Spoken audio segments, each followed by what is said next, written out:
Добро пожаловать в мой канал.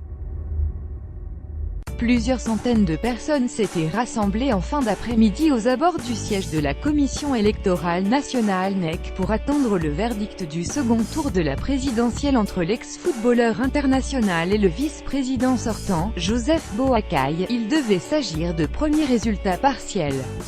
Mais le président de la NEC, Jérôme Corcoya, a surpris le plus grand monde en indiquant d'emblée qu'il porterait sur plus de 98% des suffrages exprimés, et le résultat de la finale est sans appel. Weah l'emporte avec 61,5% contre 38,5% pour Joseph Boakai. Chant, danse, embrassade.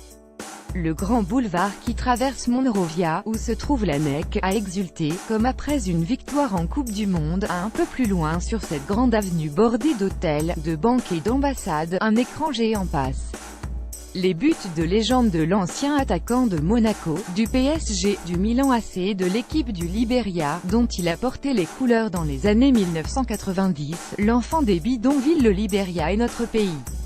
Il est ni grec à rien de mieux que le Liberia.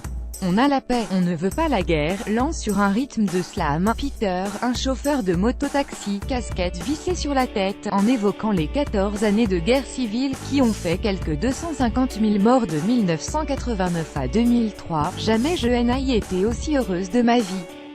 On a été dans l'opposition pendant 12 ans. On va écrire l'histoire, comme les enfants de l'Afrique du Sud l'ont fait. Je suis tellement excitée, lance Joséphine Davis, du mouvement de jeunesse de la formation de George Weah, la coalition pour le changement démocratique CDC, battue lors des deux précédentes élections par la présidente sortante Ellen Johnson Sirleaf. Weah est un enfant de Gibraltar, un bidonville de Monrovia, et contre toute attente, il a réussi, souligne aussi la jeune femme de 25 ans. À un bon kilomètre de là, George Weah est à son quartier général, accompagné de sa future vice-présidente, Jewel Howard Taylor, ex-femme de l'ancien chef de guerre et président Charles Taylor. Il apparaît sur un podium, le futur président et sa vice-présidente, qui entreront en fonction le 22 janvier, tombent dans les bras l'un de l'autre, ne trouvent leurs mots et fondent en larmes. Ça va être Noël alors que la nuit est tombée et que Weah est reparti vers un grand hôtel du Centerville. Ses partisans continuent à affluer par centaines vers le QG de sa formation.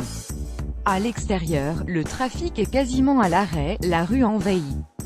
On danse, on chante, on hurle parfois, au milieu des voitures qui klaxonnent et des motos qui tentent de se frayer un chemin. À l'intérieur, sur une scène, des couples improvisent un concours de danse.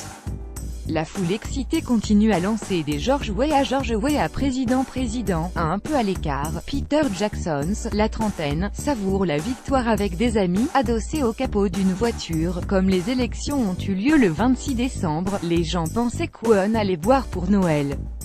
Mais on est plus malin qu'on ne le dit. On n'a pas fait la fête et on est allé voter. Aujourd'hui, c'est comme le réveillon, c'est encore tranquille, analysait-il, en regardant la foule d'un millier de personnes s'agiter sur le son d'une sono. Demain, quand les résultats définitifs seront connus, on fera vraiment la fête. Et ça sera Noël, promet-il.